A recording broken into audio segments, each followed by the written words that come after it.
Welcome to Be Customer Led, where we'll explore how leading experts in customer and employee experience are navigating organizations through their own journey to be customer led and the actions and behaviors employees and businesses exhibit to get there.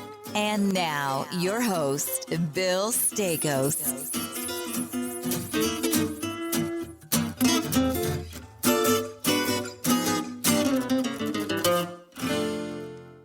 Hey, everybody. Welcome back to another week of Be Customer Led. This is your host, Bill Staikos.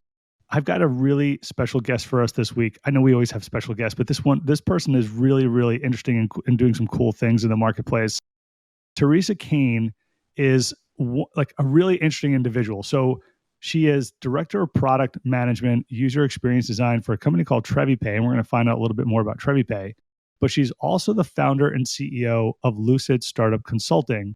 Now, what Lucid does is really interesting. They coach women-led startups to help launch their businesses into success. And Teresa will work on ideation, product strategy, road mapping, research, design, all this stuff. And Teresa and I connected on this concept of design sprints, which she's doing a lot through Lucid.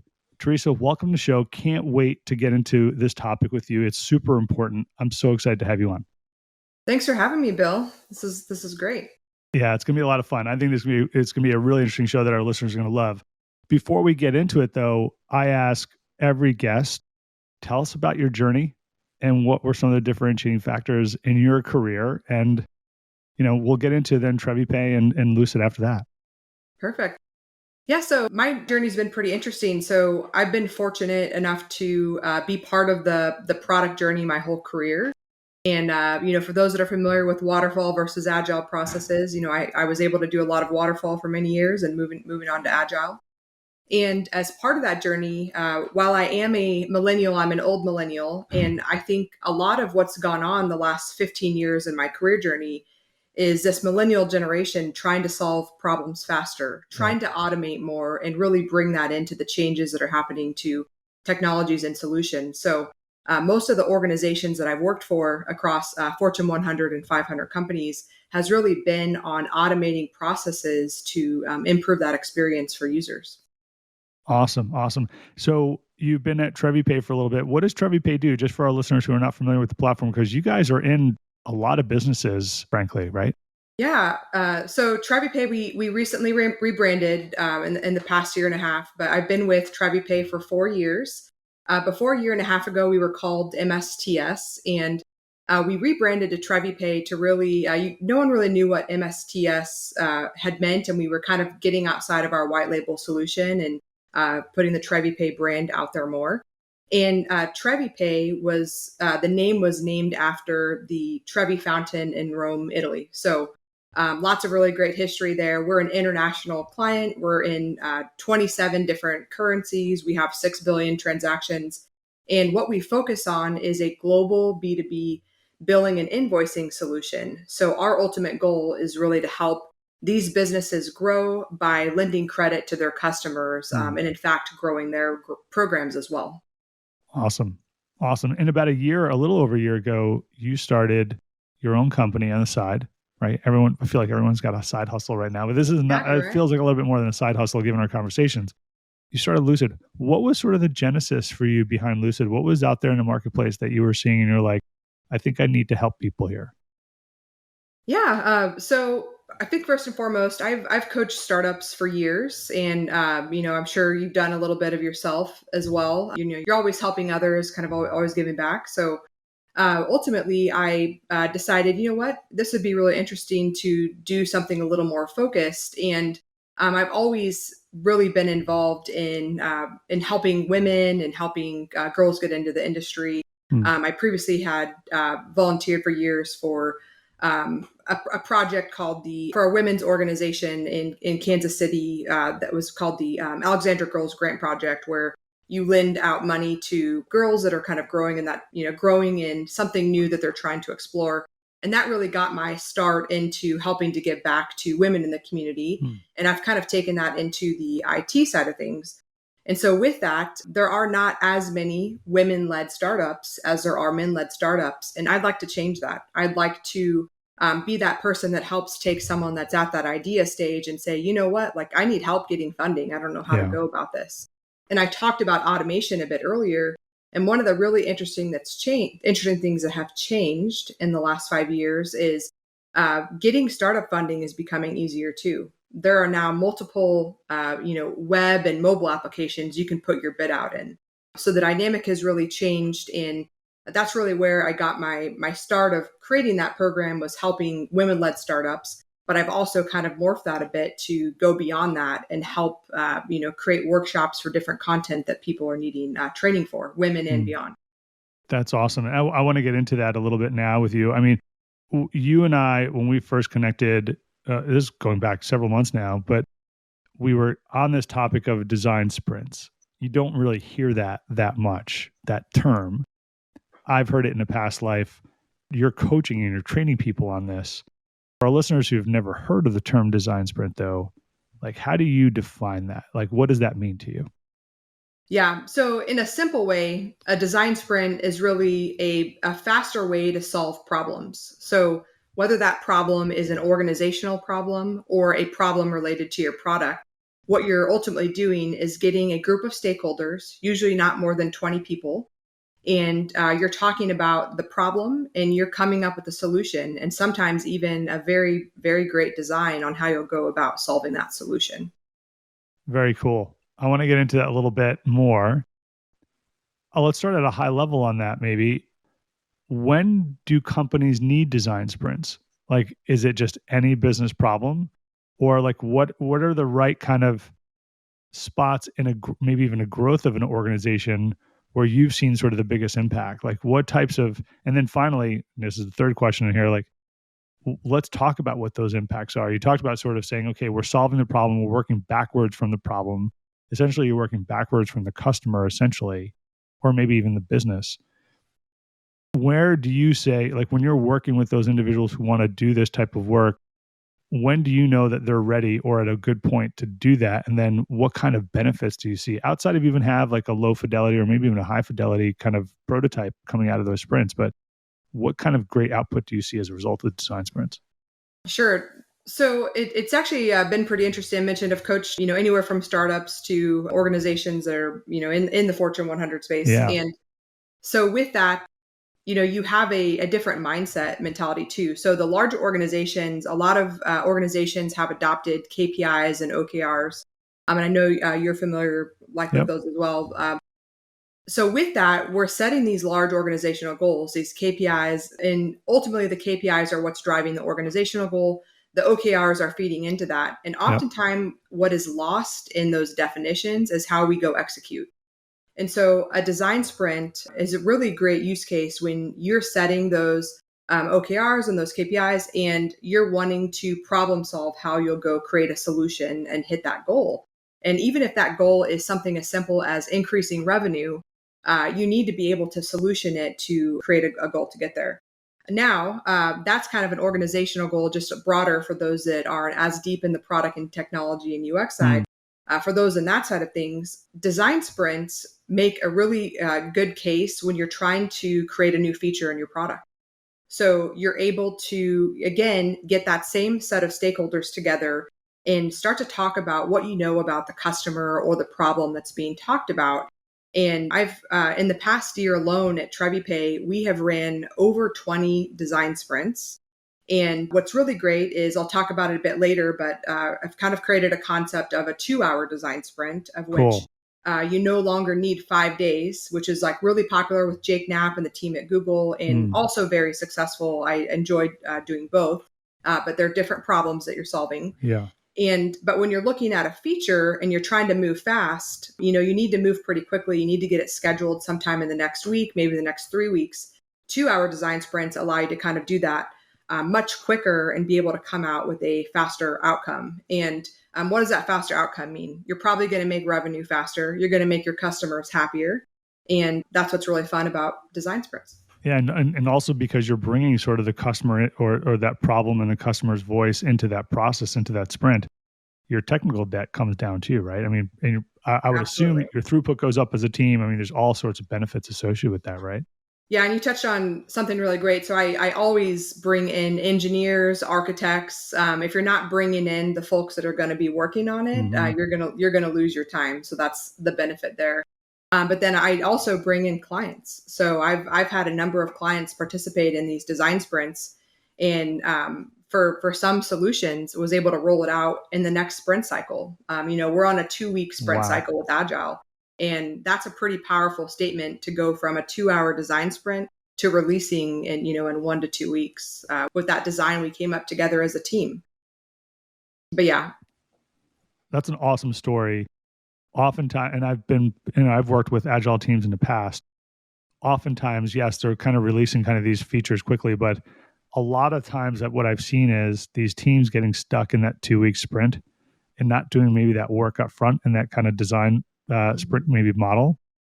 I'm curious, outside of like the engineers and others, who else do you like to bring into that process? Is it, marketing? Is it sales? Do you like try to keep those folks out of that? Or like, where have you found, like, what is the right mix of folks or roles where you found the most success in that design sprint model?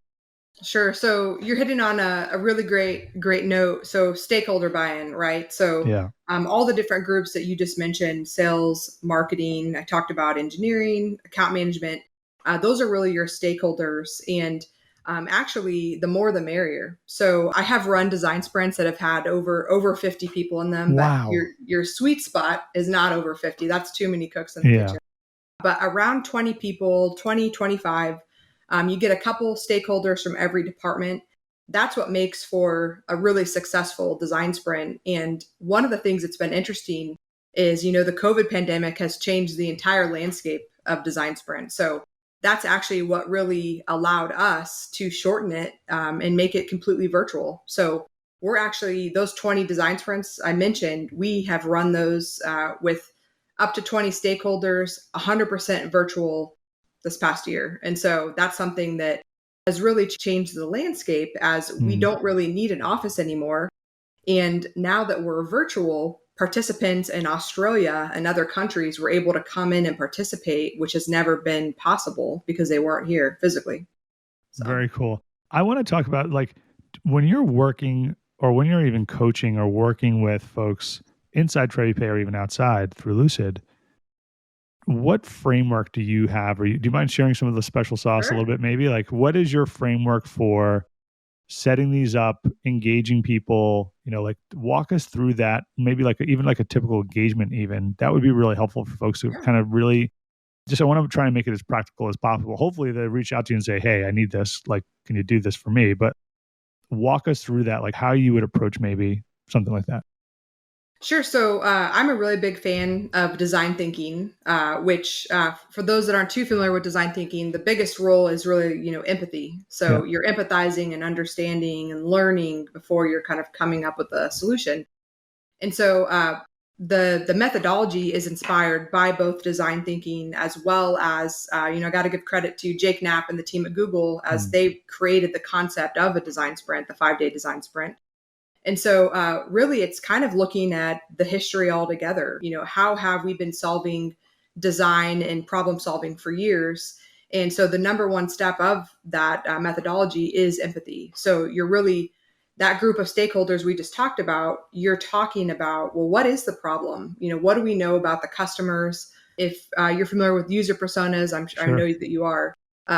User personas become a really integral part of that process because you already know who the customers are and the users are that you're trying to solve for. So first, you kind of have this concept of understanding your customers, and then from there, you're kind of just ideating. Well, why do we think this happening? What's going on with the situation? And ultimately, with these design sprints, what's really great is when you have these stakeholders from different departments, you come in, they're always wondering, why am I here today? Which you're explaining to them before they get there. But they'll usually come up with something that, like, well, wait a second, you basically just came up with an idea we've never thought of before. Yeah. And that's really the goal, right? Is you're getting experiences from different people in different departments that is probably going to help solve your problem faster. So, but the ultimate goal is you're usually coming up with a concept. So, and this is actually my most favorite activity, is having people kind of sketch what they think the solution is. And even people that aren't designers, I mean, you get some stick figures, and then, you always invite your design team in, and they always go, overboard and create a high fidelity concept and make everyone feel bad, but that's okay. That's okay too. So no designers maybe early on in the first hour or something like that. So when you're in that sprint, you got 20 people, are you breaking them off into like groups of 3 or 4, go off, come up with sort of a solution to the problem and then come back, right? Because like design thinking, right? You're going out and then you're going in and going out and in, et cetera.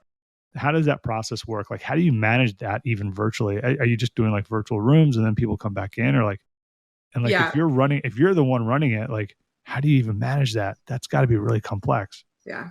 It's kind of twofold. So one, when you have like 10 to 20 people, no, not usually. I don't usually do breakout rooms because really you want every person to kind of come up with a concept on their own. And if you put someone in a group, you always have like 1 or 2 people in that group that are just aren't going to say anything, and they're going to agree, with another individual. But for the design sprints, I've mentioned that I don't necessarily recommend having 50 people in a design sprint, but I've definitely done it. And oftentimes I'll pull in, I've got a really fantastic head of UX, John Kelly at TreviPay. I'll pull him a lot of times. He's just as passionate, if not more, about design thinking as I am. And, I've had him help tackle 50 plus workshops with me where, we're kind of each managing different sections and breaking it out into groups. So cool. Very cool. What I want to ask you about, because sometimes when my team and I, we've run these in sort of past lives, we often get like pushback, like in a couple of ways. One is you might get people saying, to your point, like, why am I here? Or why should I even do this? This is not my job. You also get people, I've been in a sprint where someone said, out loud, well, that's just a stupid idea. Like out loud. And I'm just like, oh, sweet Lord, right? Like that's not, let's revisit sort of the ground rules here. How do you manage that? One, maybe the more senior person who's saying, this is not a good use of my time. Why would I ever do this? But then number 2, like even in the room where you want those free flow of ideas, no matter how off the wall they are, happening, right? And being discussed. How do you kind of manage that? Because those are 2 different, very different problems, but like, I'm curious just to see how you might manage that. Yeah, I'd kind of tackle that question in 2 areas. So one, what about, the rules around it? And then 2, kind of the more process of like the stakeholders that are coming in. So from a rule standpoint, first and foremost, rules are kind of like the number one agreement. So like before you even create the problem statement, I skipped over that in the beginning. I should have said, you're agreeing to rules, right? Like everyone has an idea, and everyone's idea is an opportunity. So you need to come in with an open mind and a positive point of view. So that's rule number 1. And respect, like at most organizations, like respect and empathy is a huge part of our culture. And so we have not had those types of problems, but we are very, like, we set that expectation really of anyone we hire and all the processes we create. So that is like a huge part of making sure that we have that process through anything that we do, the workshops included. And it's gone so far. But I mentioned, outside of TreviPay, meet all types of people. And I have definitely had to manage a few conversations in that way. And really how you manage that is through validation. Like, okay, tell me more about why you feel this is stupid or not important to you. And you understand where they're coming from. And in a way, you're teaching them about empathy, but you're also hearing where they're coming from. And then you're kind of validating their concerns in a way. So I've had to do that. And that's actually worked pretty well and created some engagement out of it. And sometimes what they mean to say is, I don't agree with that problem statement. And really, you're kind of working them through that situation. But first and foremost, whether or not people want to attend to it. So a big part of this 2-hour design sprint I've been talking about and doing workshops on is people are excited about it because it's only 2 hours. Oftentimes, I don't know how many 5-day design sprints you participated in or ran, but less than 20% of the people could make all 5 days. Yeah. And it was very expensive. And there's no way you're going to pull your engineers off productive time for 5 days. Same with the executive team. They're not going to sit 5 days in there. They'll maybe sit in there for a handful of hours. So that's really kind of where this concept came in is, no, you can make 2 hours and you will because you want this solution. So as the executive sponsor, they're going to attend because they want the outcome, which is probably going to be more revenue. Yeah. I love the concept of a 2-hour design sprint or even 3 hours, frankly, because you're signaling to the business that we know time is precious. It is for all of us, right? Number one. Number two is if we're bringing a lot of smart people together, we should be able to kind of solve for this in some way in a couple of hours, right? Which we don't often get to do. Everything, I feel like every meeting is 30 minutes back to back for 8 hours straight, right? And number three, I think it says a lot from an outcome perspective when you can have even like an early prototype, let's call it. It just signals to the business like, wow, we can do this. Like this isn't that hard to do, and it's like so like time well invested. That's why I love condensing it. And it also like I love the obviously I'm familiar with the 5-day design sprint, but I think that the toolkit that we have as leaders and practitioners should be flexible. And I think that's also an important signal as well to the business. And that's why I love that you're doing, like you figured it out. Teresa, when you say, before at the top of the show, you said, depending on the problem to solve, you might say, hey, we got to do this in 5 days, or you know what, let's just do this in 2 hours. How do you differentiate the problems that deserve 2 hours versus 5 days? Sure. That's actually that's probably the number one question I get, before I come into some of these workshops. So really a 5-day design sprint, as I mentioned, they are really fantastic and valuable, but those are really meant for really large, complex problems. So I would consider that something like a business KPI where you have a very large problem you're trying to solve, and you might have multiple deliverables out of that. And even as something that sounds simple, like we're going to go build a dashboard. Well, a dashboard is actually pretty complex. You've got navigation, you've got different cards, you've got the data that's behind the dashboard. So something like building out a brand new concept of a dashboard should probably be a longer design sprint. It doesn't have to be 5 days. You could have, to your point, any amount of time, 2 hours, 4 hours, 3 days, 5 days. And I've probably run each of those, as successful. It's about the outcome, right? But from there, the shorter amount of design sprints are really meant for problems that you're looking to turn on pretty quickly. So the issue with 5-day design sprints is it might take you 3 months to schedule everyone you need to in a room.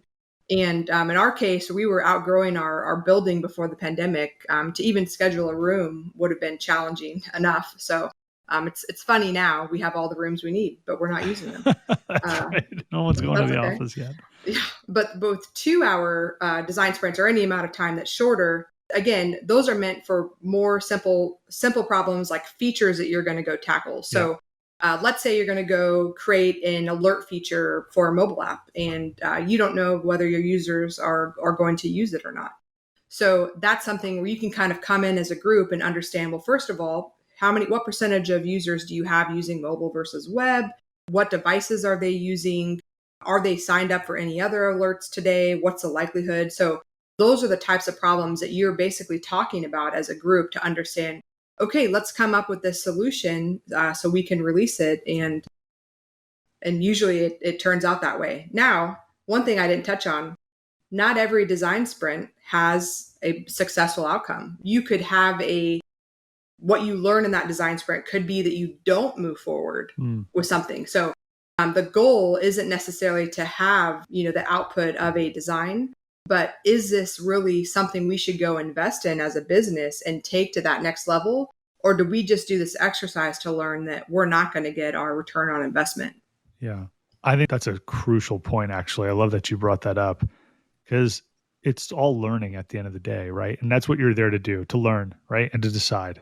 And sometimes that decision is to not move forward because it doesn't make sense for whatever reason. When you're in the room, like a lot of what I see, a lot of agile teams are not trained on human-centered design or design thinking process. And in a prior life, we had talked about this. We had trained every agile person, every agile team on the design thinking process. We wanted them running their own sprints. We had a team of 5 design thinking folks on the team, You can't scale that, obviously, but if we trained everybody, that's different. Why don't you think more companies are doing that? Like, what's holding them back? Because I mean, even if you think about sort of the agile methodology, there's a lot of design thinking embedded in that, right? But why don't more companies pick up on the notion of integrating human-centered design and design thinking into that agile process? Yeah, so it's funny. I actually think they are. What I'm seeing happening over the last 5 years. I've worked at many organizations that invested, over 30 to 60 people in UX design, as you talked about, and then Yeah. ones that have invested under five or maybe even just one person. And what I'm seeing more and more is the role of UX and design thinking and user centric thinking is falling more and more on the product managers and the design team. So Mm. oftentimes you have these hybrid roles that are happening. And actually, I've even implemented that at TreviPay. So all of my product managers and designers are trained on design sprints and design thinking. And every time they go into, and actually a few engineering team leads. So more and more, you can't just silo it to one group. In Yeah, order to have the buy-in, you really have to have most of the group trained in order to have that effectiveness. totally agree with that. I see your point in some people being trained on it, but like I'm talking about like, and I'm going back and, not the role I'm in today, but the prior role, we had like 150 people in these product teams and we're like, we're training every one of you. And that was a big undertaking decision from leadership to say, yes, we see the value here. And I credit them for actually seeing it and saying, yeah, we need this inside our teams. We understand the power of it and the impact that it's going to have. But then getting these teams doing it and going through the training, like they'd be coming out and like calling their friends like on like the other side of the floor.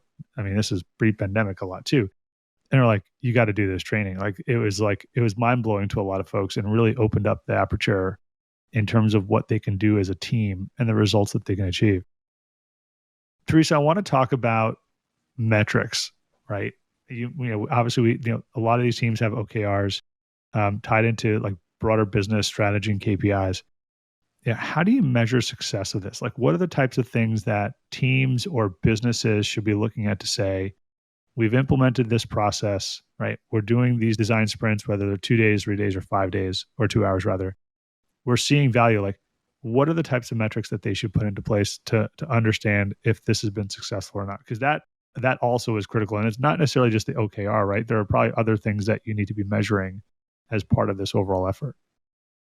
Yeah, that's a really great question. And in addition to design sprint metrics that I'll talk about, like you also touched on a really key point, which is design sprints are really just one part of our UX process that we're implementing. So, we have user personas. We integrate with lots of behavioral metric tools such as Amplitude.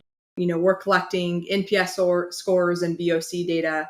So all of the data that we have are data elements that we're bringing in to these design sprints and are part of that metric process as well. So perhaps, we release a new feature on a quicker way to reset your password.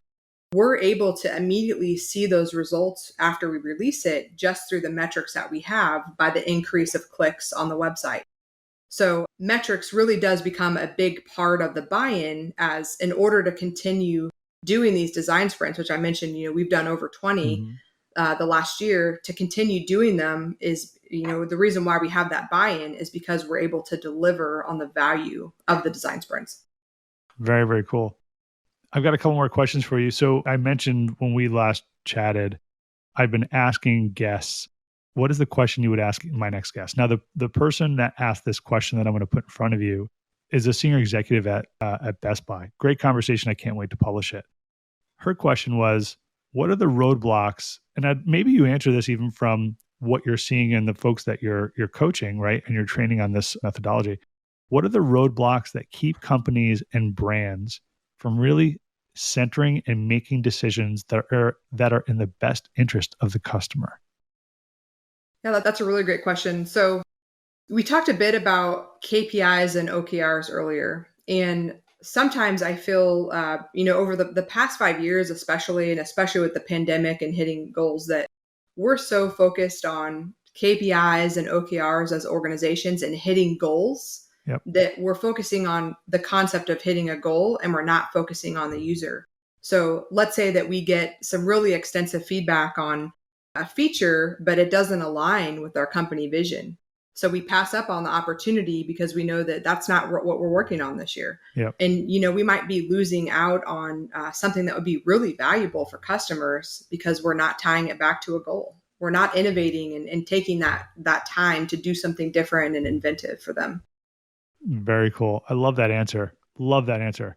All right, I'm going to turn it to you now. What question should I ask my next guest? Yeah. So I've talked a lot about stakeholder buy-in. Mm-hmm. So I think for my next guest, I would have to say, how do you overcome situations where your stakeholders are not in agreement on a solution to a problem? That's a great question to ask. One, because it's big. Two, because everyone has suffered that. I won't tell you on air who my next guest is. I'll tell you off air, and it's the founder and CEO of a company. I will share that much on air, but I think that's gonna be a great question for them to answer. One, because I think they're gonna have a really interesting perspective as sort of a founder because they have a little bit more, swagger and sort of the request. But I'll be interesting to hear the result, and I'll let you know what their response is as well when we publish the show. Yeah, I'm excited. Hey, Teresa, before we wrap up, I personally love this question. I get a lot of feedback from listeners that they love this question. But where do you go for your inspiration? Yeah, so I would say my biggest inspiration, I read probably about 10 books a month. And for me, really just learning from, I mentioned a lot, automation earlier. Yeah. So for me, that inspiration is coming from what I'm reading and learning. And I consider myself a lifelong learner. And I think that's how we come up with better ideas and improve on them by learning from others that have kind of gone through it and come up with different ideas. Yeah, that's awesome. 10 books a month is a lot. I think I'm on like a 5 or 6, but 10 is a lot. I don't know where you find the time to do that because you've got kids and you've got a family and you've got like a big job too. So like kudos to you. Like you must be like a fast reader. Yeah, I mean, you got to go on 2x. You can't, depending. I do a mix. I do a mix of reading and audiobooks. Got it. Say it's not all reading. So when you're doing the audiobooks, you gotta speed it up.